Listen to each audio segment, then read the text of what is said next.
자, 오늘 고민썰 한번 보도록 하겠습니다.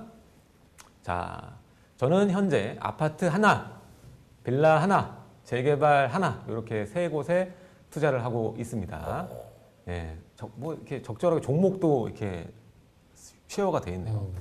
제 계획은 위례 신도시 한 곳을 선택해서 똘똘한 채로 정리하려고 합니다. 그러니까 싹 다 팔고 한 채로 가시겠다라는 얘기 같아요. 예, 그래서 소유하고 있는 것들을 정리하려면 4년에서 5년 정도는 걸릴 것 같습니다. 일단은 최종 1주택 개념도 생겼고 하니까 그것을 좀 얘기를 하는 것 같고요.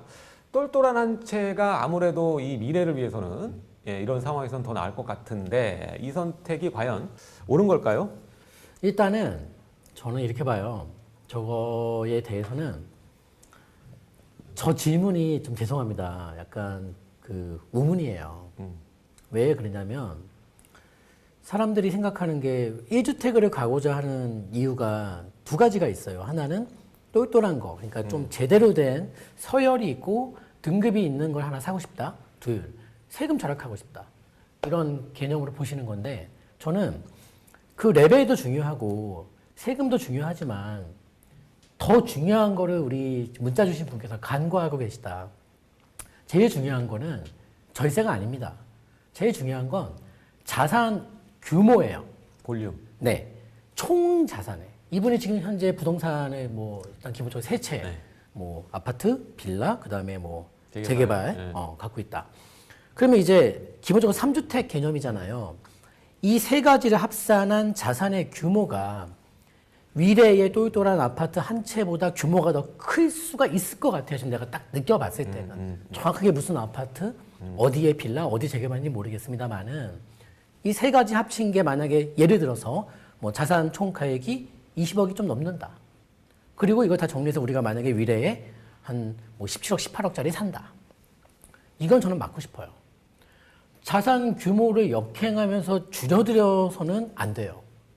물론 지금 이렇게 다주택자나 자산 보유자분들에게 있어서 그 세금에 많이 물 수밖에 없는 그런 정책하에 있습니다만 그렇다 치더라도 자산 규모를 줄이면서 내 머리가 맑아지는 선택을 하시는 순간 그거는 효율적인 갈아타기가 아니고 전략적인 세팅이 아니다 이런 생각을 드리고 싶기 때문에 본인이 갖고 계신 총 이 세 가지 부동산의 자산 규모를 합산해서 파악해 보시고 본인께서 가려고 하는 위례가 아직 40평대도 금액이 아직 저렴하거든요. 그러니까 그 규모를 줄이는 선택인지 아닌지 이거에 대한 생각을 좀 해봤으면 좋겠고 똘똘한 채로 가신다면은 확실하게 기존 보유 세 가지 합산한 자산 규모보다 압도적으로 올라가는 갈아타기가 나오실 수 있다라면은 저는 찬성하겠습니다만은 지금 어느 정도 규모 나오는 것도 대출도 안 나온다면은 저분의 생각에서 보시는 것은 높은 금액대가 아닐 것 같아요. 위례 아파트 중에서도 이거는 아니다. 맞아요. 그리고 지금 세계에서 양도세 고려를 해야 되니까 양도세가 들어간다? 그럼 무조건 자산 규모 축소시키는 거예요. 똘똘한 채가 들어가면. 무조건 날아가는 돈들이 있으니까. 그래서 지금 아까 말씀하신 그 얘기가 그대로죠. 자산 규모가 더 줄어드는 결과죠. 똘똘한 한 채긴 한데 오히려 내가 가진 볼륨이 줄어들면서 좀 마음이 편해지긴 하겠죠. 그리고 좀 장기간으로 끌어갈 그 때 순간 양도세 중과세가 사라질 수 있습니다. 네. 영원한 정책은 없습니다. 네. 그럴 수 있어요. 그러니까 제가 볼 때는 후회하는 거는 2년도 안 걸릴 것 같아요. 그냥 딴 것들이 올라가면서 후회하는 건 2년도 안 걸릴 것 같아가지고 지금은 솔직히 주택이 이렇게 3개이신 분이 아니라 뭐 더 넘어가시는 분들 같은 경우에도 이분들이 주택을 줄이려고 노력하는 케이스보다는 자산 볼륨을 더 키워가려고 좀 다르게 전략 잡아가지고 하시는 분도 굉장히 많더라고요. 뭐 저 같은 경우에도 약간 26년, 7년 바라보고 이 아파트들을 끼워가지고 자산 규모를 치밀하다. 어떻게든지 늘리는데 치밀하다. 진짜 그때거든. 그때부터고 저는 일단은 일반 사업자 돌릴 생각으로 부가세부터 먼저 신청 다 했어요. 사업자 등록 다 하고 분양받는 순간부터. 참 잘 살겠다. 그런 식으로 지금 하고 있고 이런 상황에서 오히려 이렇게 지금 똘똘한 채를 하려면 진즉하는 게 좋았지 않나. 이미 웨이브가 한번 됐고 물론 이번에 또 위례가 갈 차례가 된 것 같긴 해요. 예, 오를 때가 됐다고 판단은 드는데 제가 봤을 때도 마찬가지로 이게 중요한 것 같아요. 저는 차라리 이럴 거면 2주택과 3주택과도 차이가 있기 때문에 차라리 가지고 있는 그냥 빌라 중에 빌라가 많이 안 올랐다면 그거를 좀 매도를 하시고 또 아파트는 그대로 가져가시면서 아파트와 재개발이 진행되고 있는 그 빌라 두 개만 가져가면서 그 하나를 아까 말했던 26년 입주 뭐 이런 것들을 따로 사서 또 볼륨을 키워놓는 그런 전략도 뭐 나쁘지 않다라고 생각이 들어요. 예. 어찌됐든 지금 이렇게 보시면 돼요.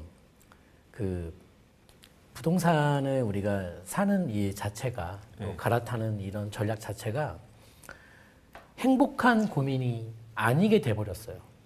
맞아요. 갖고 있는 사람도 그렇고 그러니까 없는 사람도 그렇고 이렇게 옮겨도 전략을 바꿔도 그 나름대로의 고민이 있을 거를 알고 있어요, 다들. 근데 지금의 내 고민이 너무 크기 때문에 이렇게 하면은 내 고민이 조금이라도 줄이지 않을까? 이 생각을 갖고 계시거든요. 근데 그것보다 지금은 내가 조금 정신적으로 또 이제 보유함에 있어서 나가는 비용이 힘들지라도 좀 버티시길 바래요. 그리고 전에도 얘기했습니다만은 보유세를 백날 올려봐라. 보유세는 집값을 올립니다. 정말이에요. 보유세는 집값을 올리는 거예요. 보유세는 집값을 안정시키지 않습니다. 맞아요. 뭐 원가죠, 원가. 제조달 원가라고 보시면 돼요. 들어가는 비용이다.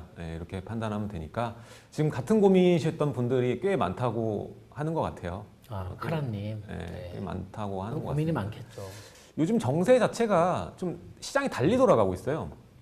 오히려 서울 전체로 봤을 때 서울 외곽지 아파트들은 아까 고민 남기신 분들처럼 팔아야 된다라고 판단하시고 움직이는 분들이 좀 계신 것 같고 반면에 중심권, 뭐 강남권 이런 데는 신고가가 터지고 뭐 이런 상황이거든요. 그래서 결국에는 고가주택, 강남 고가주택은 좀 오르는 추세고 그리고 이제 우리 강남이 아닌 노도강 금강구 이런 지역들 올해 좀 오버페이스했던 오버슈팅했던 자리들이 좀 호가가 내려가고 있는데 이거 순사잖아, 순환매잖아.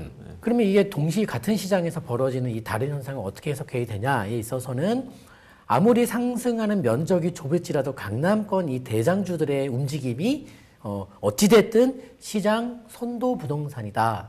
요거를 여러분들께서 꼭 명심하시기를 바랍니다. 네. 맞아요.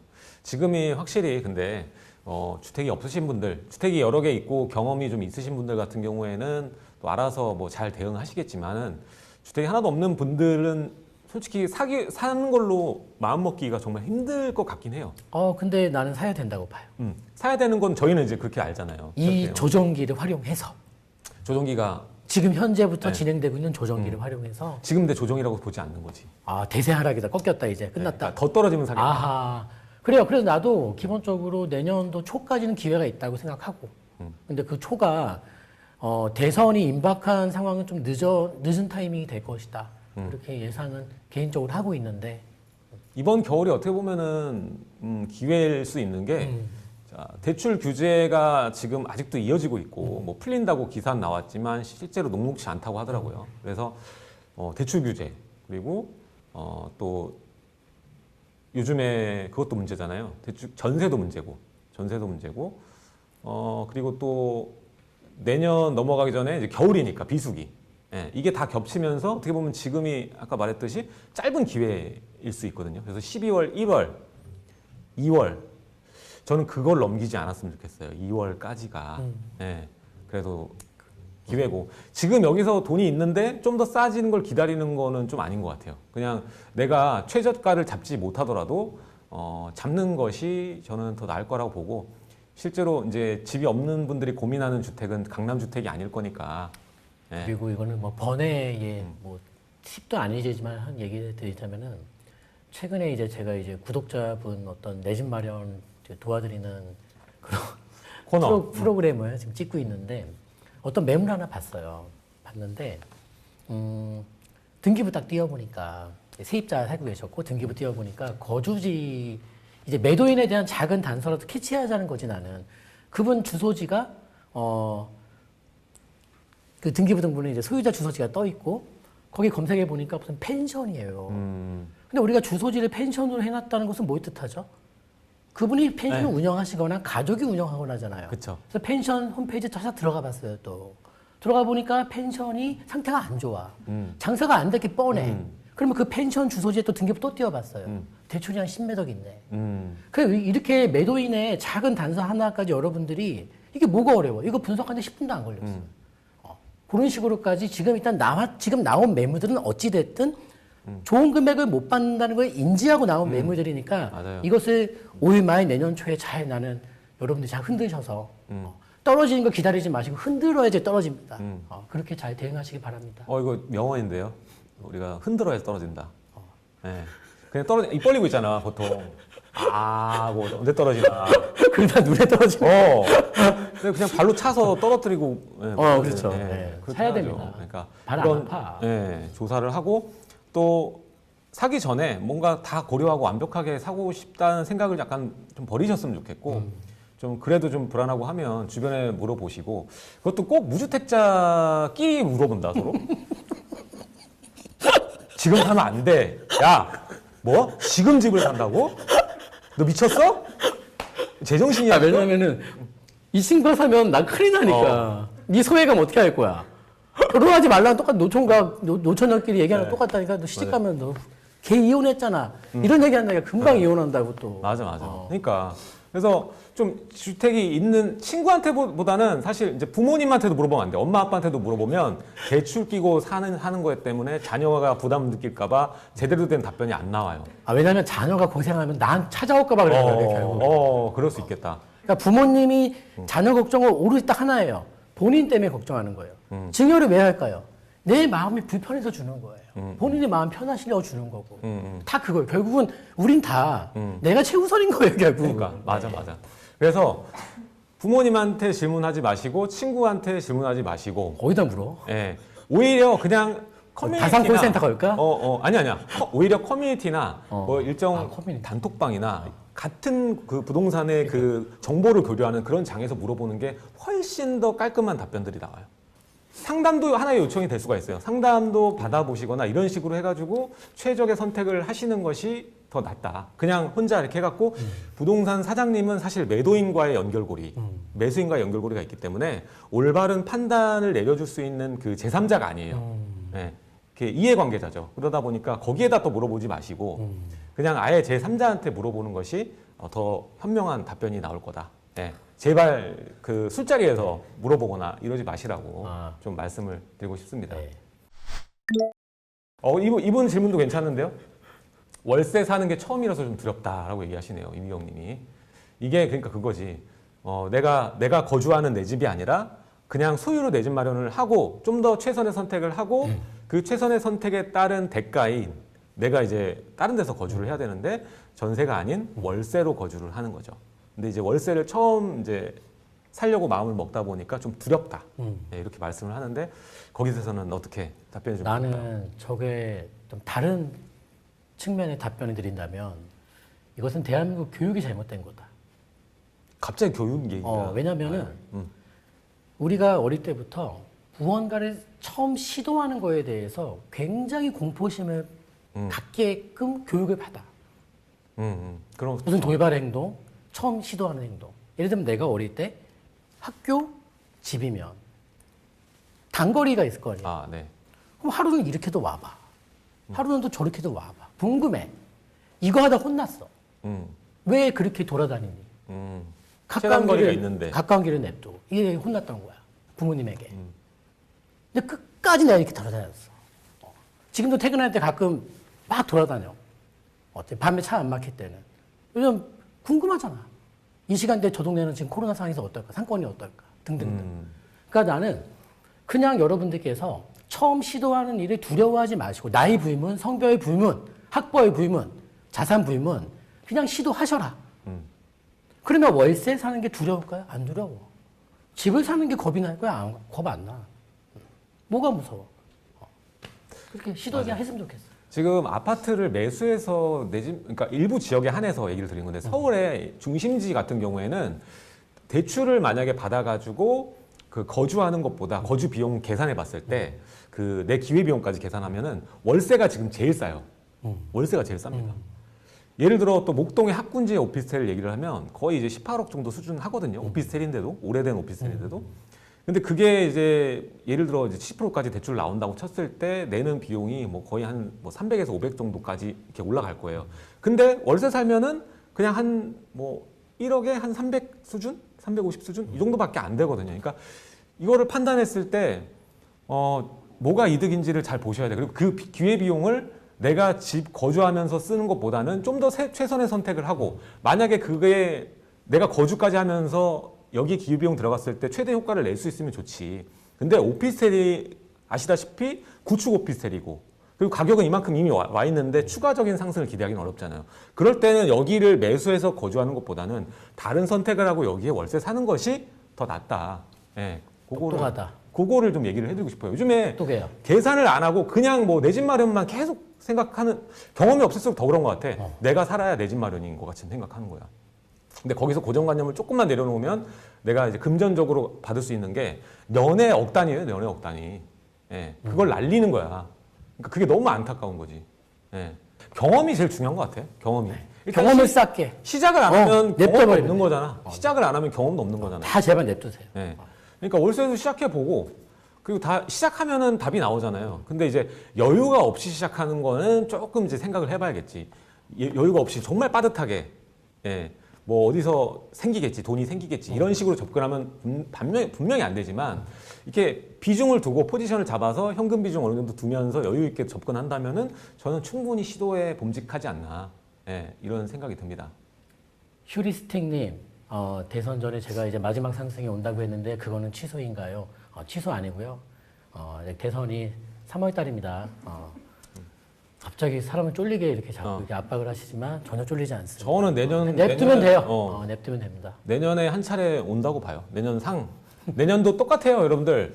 그 대출 규제 라인이 이제 1월부터 풀리고 나서 하반기로 갈수록 줄어들 거고 전세 대출에 관련해서도 이게 총량 관리에서 그 빼는 게 아니라 이번 말에 올해 말에는 예외로 두겠다고 했어요. 그러니까 총량 규제는 두겠다고 분명히 공지를 했었고 이게 고갈이 금방 될 거예요. 전세가 급등하기 때문에 전세가 때문에라도 금방 고갈될 겁니다. 그래서 2022년도 상고하저의 형태 패턴으로 동일하게 갈 거라고 예상이 되고 그랬을 때 기회를 잡을 수 있는 시간 자체가 지금 계산해 봤을 때도 단순 계산해도 얼마 남지 않았다는 거죠.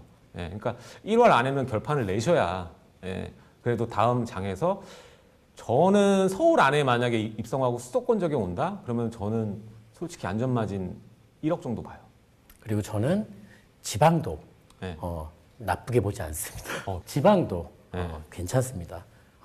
그냥 다 냅두면 다 알아서 돌아가요. 네. 지방은 뭐 전형적으로 뭐 전세가 지금 그 임대 입법 때문에 상승한 지역이 정말 많아요. 네. 그래서, 기회가 네. 보이는 네. 나 좀 사달라고 신호를 보내는 이 지역들이 네. 자꾸 늘어나고 있어서 밤에 누우면 천장이 자꾸 그리고 불이 켜졌다 꺼졌다 불이 천장에서 막 그리고 기회 지역이 병인가? 공지가 나오잖아. 기사에도 세종하고 대구. 그거 여러분들 기회 주고 있는 거예요. 세종하고 대구. 뭐 하락세 나온다. 뭐 떨어지고 있다. 이거 다 거길 들여다봐야지. 거기 아이고 떨어지고 있네라고 만족하는 게 아니라 그럼 저기가 얼마나 떨어졌길래 보면은 신축은 여전히 강세야. 그냥 구축 위주로 떨어졌어. 예, 그리고 뭐 미분양 물량이 좀 있어. 이런 거거든요. 그럼 여전히 여기에서 기회가 될 수 있는 걸 뭔가를 체크를 하셔야 되고 그 각 지방마다도 호재가 있는 지역들이 있거든요. 그리고 아까 대구를 언급했는데 대구에서도 지금 큼직한 호재가 있습니다. 지금 이게 저도 이제 기대했던 호재인데 그 서대구에 이제 KTX 개통이 되거든요. 그거가 만약에 이제 생기게 되면은 이제 우리가 동대구가 KTX 기반으로 뭐 수성구도 마찬가지고 그쪽 라인이 지금 동쪽이 그 많은 수요자들이 좋아하는 지역이고 가격이 높은데도 좋아해요. 그래서 반면에 서구는 굉장히 인지도가 낮고 저하돼 있단 말이죠. 근데 그거를 또 보시게 되면 아직까지 저평가돼 있거든요. 제가 봤을 때는. 그리고 거기가 이제 신축 밭으로 바뀌는 지역이에요.